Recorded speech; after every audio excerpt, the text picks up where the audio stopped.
News 360 में अगली खबर जम्मू कश्मीर के कुपवाड़ा से है, जहां सेना ने एलओसी के नजदीक आतंकियों के घुसपैठ की कोशिश नाकाम कर दी। साथ ही जवाबी कार्रवाई में 2 आतंकवादियों को ढेर भी कर दिया। साथ ही सेना पूरे इलाके को घेर कर सर्च ऑपरेशन चला रही है, जिससे और आतंकियों का पता लगाया जा सके। क्या है पूरा मामला, देखिए हमारी इस रिपोर्ट में।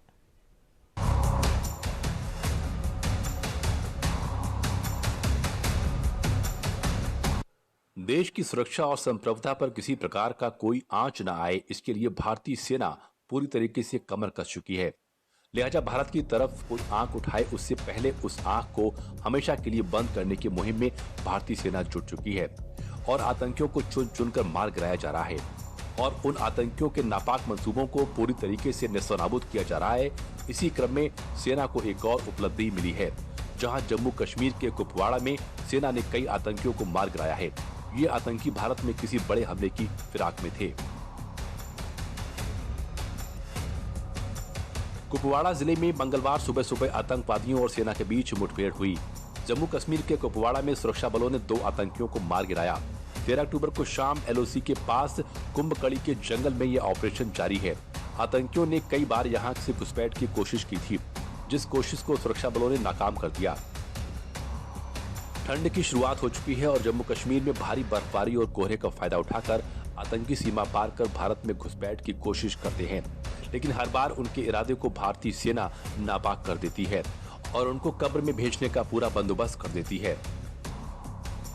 वो कहते हैं ना, कुत्ते की दुम कभी सीधी नहीं हो सकती।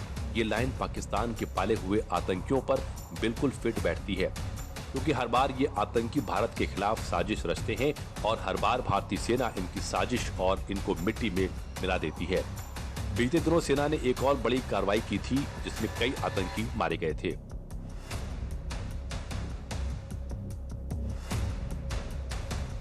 इस ऑपरेशन से पहले सेना ने कुलगाम में मुठभेड़ के दौरान 2 आतंकियों को मार गिराया था।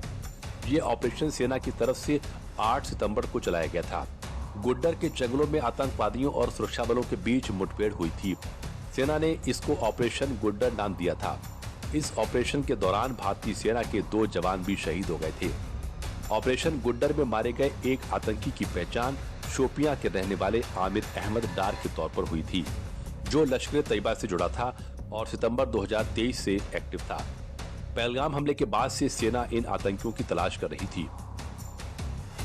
आए दिन ऐसी खबरें आती रहती हैं कि सेना आतंकियों की घेराबंदी कर रही है तो कहीं आतंकियों को मार रही है, मगर पाकिस्तान सरपरस्त आतंकी अपनी हरकतों से बाज नहीं आते। लिहाजा उन आतंकियों को हर मोर्चे पर मुंह की खानी पड़ती है और वो अपने नापाक इरादों से बाज नहीं आते। मगर सेना भी कफन बांध कर बैठी है। आतंकियों के हर मंसूबे को नापाक करने में कोई कोर कसर नहीं छोड़ना है।